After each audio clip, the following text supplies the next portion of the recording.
Hi everyone, welcome to అపూర్వ వంటలు.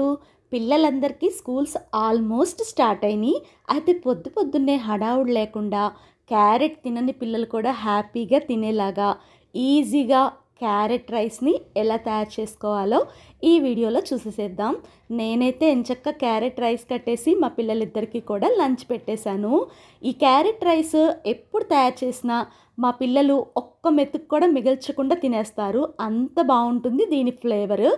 దీనికోసం ముందుగానే ఒక 250 గ్రామ్స్ అంటే ఒక పెద్ద టీ గ్లాస్ వరకు బియ్యాన్ని తీసుకొని చక్కగా పొలుగ్గా ఉడికించుకొని చల్లారి పెట్టుకోండి.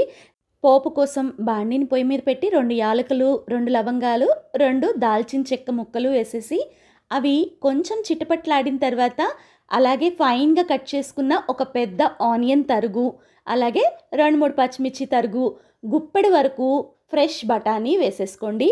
దీనిలో 1/2 టేబుల్ స్పూన్ వరకు ఉప్పు, అలాగే 1/2 టేబుల్ స్పూన్లో సగం వరకు పసుపుని వేసేసి ఈ బఠానీ ఆనియన్స్ చక్కగా మిక్స్ చేసేసుకోండి. ఆనియన్స్ కొంచెం బ్రౌనిష్ రెడ్ కలర్ వచ్చే వరకు వేయించుకోండి. అలాగే బఠానీ కూడా లైట్గా ఫ్రై అవ్వాలి. ఇప్పుడు దీనిలో ఒక 10 వరకు జీడిపప్పు పలుకుల్ని వేసేసేయండి.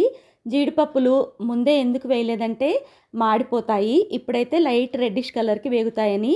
అలాగే 1/2 టేబుల్ స్పూన్ అల్లం వెల్లుల్లి పేస్ట్ కూడా వేసేసి చక్కగా అల్లం వెల్లుల్లి పేస్ట్లో పచ్చివాసన పోయే వరకు కూడా చక్కగా దీన్ని వేపుకోండి.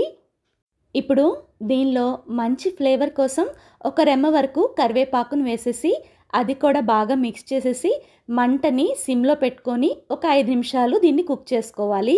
ఈ లోపల ఒక క్యారెట్ని తీసుకొని తొక్క తీసేసి చక్కగా తురుము పట్టుకున్నాను. నేను ఇక్కడ పెద్ద సైజ్ క్యారెట్ తీసుకున్నాను. ఈ క్యారెట్ ఈ క్వాంటిటీకి సరిపోతుంది. ఆ తురుమును కూడా దీనిలో వేసేసేసి ఇప్పుడు ఒక టేబుల్ స్పూన్ వరకు సాల్ట్ని వేసేసి ఇదంతా కూడా బాగా కలిసే వరకు చక్కగా గెరిటతో మిక్స్ చేసుకోండి. క్యారెట్ చాలా త్వరగానే ఉడికిపోతుంది. ఒక 5-6 నిమిషాలు మంటని సిమ్లో పెట్టుకొని ఫ్రై చేసుకున్నారంటే చక్కగా క్యారెట్ అనేది ఉడికిపోతుంది. క్యారెట్లో ఏ విటమిన్ అనేది చాలా ఎక్కువ ఉంటుంది. ఇలా క్యారెట్ రైస్ని ప్రిపేర్ చేసి పెట్టడం వల్ల పిల్లల నుంచి పెద్దల వరకు కంటి సమస్యలు అనేవి దూరం అయ్యి రక్తం కూడా చక్కగా ఇంప్రూవ్ అవుతుంది. ఈ క్యారెట్ అనేది లైట్గా ఫ్రై అయిన తర్వాత దీనిలో మిరియాల పొడిని ఒక టేబుల్ స్పూన్ వరకు వేస్తున్నాను. మిరియాల పొడి ఈ రైస్కి కారాన్ని అందిస్తుంది. ఇప్పుడు దీనిలో ఫ్రెష్గా తరిగిన గుప్పెడు కొత్తిమీరని కూడా వేసేసి మిరియాల పొడి, కొత్తిమీర దీనికి బాగా పట్టే విధంగా ఒక 2 నిమిషాల పాటు సిమ్లో ఫ్రై చేసుకోండి.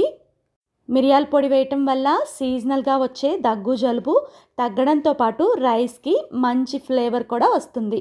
ఇప్పుడు ఉడకపెట్టిన రైస్ని దీనిలో వేసేసి ఇదంతా కూడా బాగా కలిసే విధంగా మీడియం ఫ్లేమ్లో మంటను పెట్టుకొని ఒక 5-6 నిమిషాల పాటు చక్కగా గెరిటతో మిక్స్ చేసుకోండి.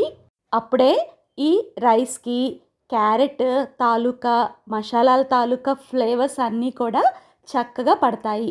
ఇలా కనుక లంచ్ బాక్స్ని ప్రిపేర్ చేసి మీ పిల్లలకి ఇచ్చారంటే డెఫినెట్గా మీ పిల్లలకి చాలా బాగా నచ్చుతుంది. మీరు కూడా ఈ క్యారెట్ రైస్ని ట్రై చేసి మీకు ఎలా వచ్చిందో కామెంట్ చేయండి. ఫస్ట్ టైం మన వీడియోస్ చూస్తుంటే ఇలాంటి వంటల కోసం మన అపూర్వ వంటలు యూట్యూబ్ ఛానల్ని సబ్స్క్రైబ్ చేసుకొని బెల్ ఐకాన్ ఆల్ అని ప్రెస్ చేస్తే నేను పెట్టే ప్రతి నోటిఫికేషన్ మీకు వస్తుంది. వీడియో నచ్చిందా?